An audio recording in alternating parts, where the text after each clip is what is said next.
Italicus, mortem, ha! Yeah, positions!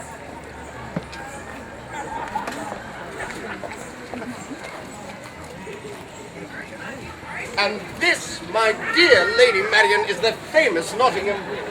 Thou mayst remember it from my childhood. It is reputed to be the most romantic place still. I was not so young when I left this shire to go to court, but I cannot remember my life here. I know this place well.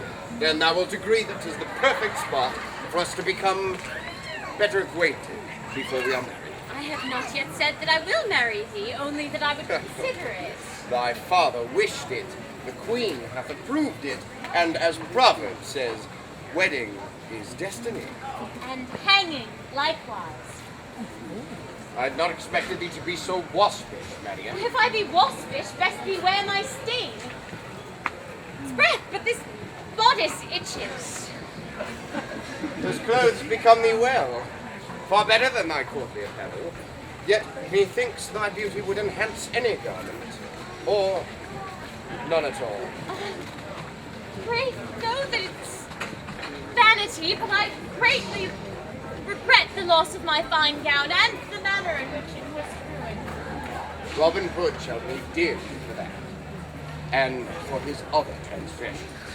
When did Robert Locksley become Robin Hood? How came ye two to be such bitter enemies? Thou must know better than anyone that Locksley was always a wild and rascally fellow. I remember his impish humor and his generous heart. Generosity! Profligacy. After old Huntington's death, Locksley would have stripped the estate and given land to peasants with neither the wit nor the will to be its stewards. He did not deserve the title he inherited. So you stepped in. I assumed control of the estate for the good of the people of this shire. When the natural order is disturbed, when peasants are given ideas above their station, unrest ensues. My job is to prevent unrest. What of the death of the Earl of Huntington? In front of Her Majesty, Robin accused you of causing his father's death. Huntington was old and set in his ways. When I became sheriff, I went to visit him as a courtesy. When I informed him that certain things were going to be different in the Shire, he became enraged and ordered me from the property. The next morning he was dead. Poor man must have had a weak heart. Very sad, but he was old and it was hardly my fault. Robin obviously doesn't see it that way. That's the second time that you have called him Robin. So you have accepted the fact that Robert Locksley is now the outlaw Robin. Robin is a nickname from childhood. I'm surprised that he chose such a childish appellation for his new persona. I assure you, Maid, Robin Hood is not the boy you knew. His ideas and actions pose a real threat to our way of life. He must and will be stopped. And I suppose you think you're the man to stop me! Hold on! Maid!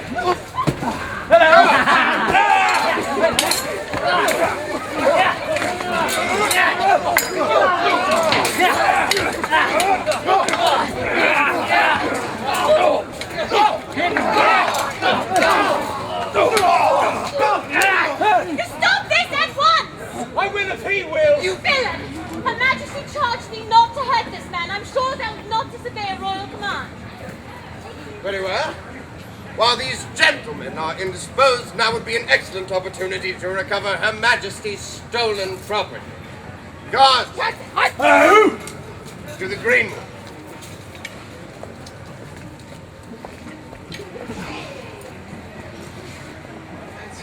Are you coming? I will see to my brother's wounds. Thy half-brother should choose his companions with better care. When we are married, his actions will not reflect well on me. If we are married. We shall be. It is, after all, in the natural order of things.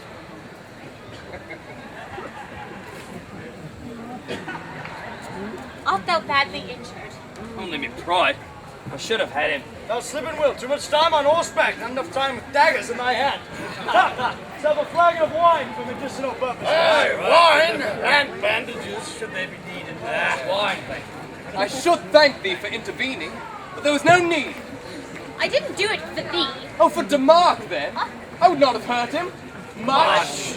I must confess I'm surprised thou hast come to care for him so quickly. I'd not thought thy heart to be so easily moved. The heart is a treasure. One learns to guard it from thieves and oath-breakers. Oath-breaker again! Why didst thou slander me so and in front of the Queen? Didst thou not promise to write me faithfully when I went to court? Promise I did, and right I did. Till thy lack of reply convinced me that my rustic missives were unwelcome to a sophisticated lady of the court. How could I reply to such non-existent missives, however rustic? Marian, I did write. Every day for months. Then when I received no answer, every week. Finally, I accepted thy silence as indication that thou didst regret our childish vows of devotion, and I decided to burden thee no further with news of the home thou had so completely left behind. Didst thou truly send me word? I did. I swear. Robin, never a single word of thine did I see. I was so homesick and lonely, I thought everyone had abandoned me. Even you. Never. Our letters must have been intercepted. Who would have cause to do so? Who else? Mark. He must have decided it was unseemly for his future bride to be in correspondence with a man he had deemed outlaw. I should have known thou wouldst not have forgotten me. I should have written, but when I heard nothing. You assumed the worst, as did I. We are friends again? Friends. But Robin, how camest thou to this state? Philip made it sound as if thy father's death did drive thee to madness. I suppose it did for a time. When DeMark became sheriff, he came to see my father. He told him that taxes would be doubled, that landowners would have to do whatever it took to meet the new quotas, force their tenants to work harder, take a greater percentage of their earnings or evict them. My father took pride in being a fair and generous landlord. He knew his tenants and their families by name. He refused to comply with DeMark's tyranny and threw him out. The next day he was dead. So DeMark said of a weak heart. Aye, though his heart seemed strong enough till he defied the sheriff. You think his death unnatural? What I think means nothing, for nothing can I prove.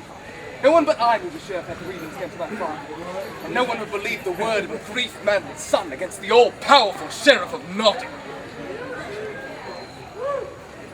I grieve for thy loss. And I for thine.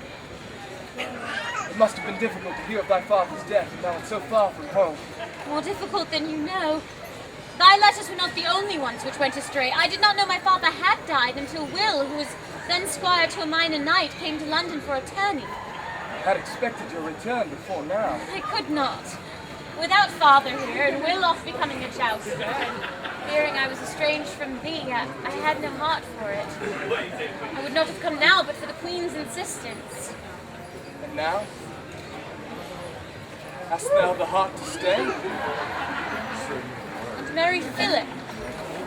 I know not.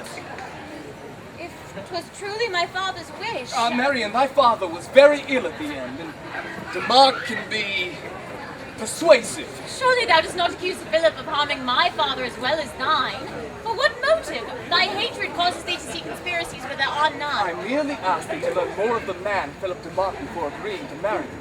Do not let the title of sheriff blind thee to his true nature. I am the Lady Marian Fitzwalter, keeper of the lands of Stirling, and lady-in-waiting Queen Elizabeth.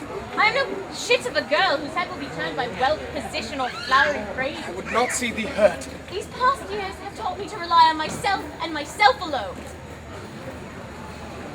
Robin, it is not that I do not believe you. But before I defy my father's dying command, I must be sure. What wilt thou do? Observe him. Question him. Very well, but be wary.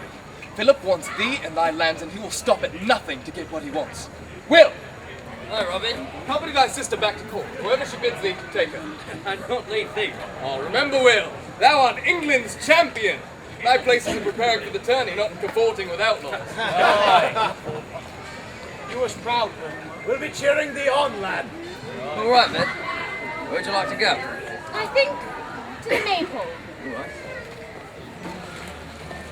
Anon, Robin. Take care, friend. What say ye, lads? Shall we go and further harass the good sheriff? Aye! To the Greenwood! To the Greenwood!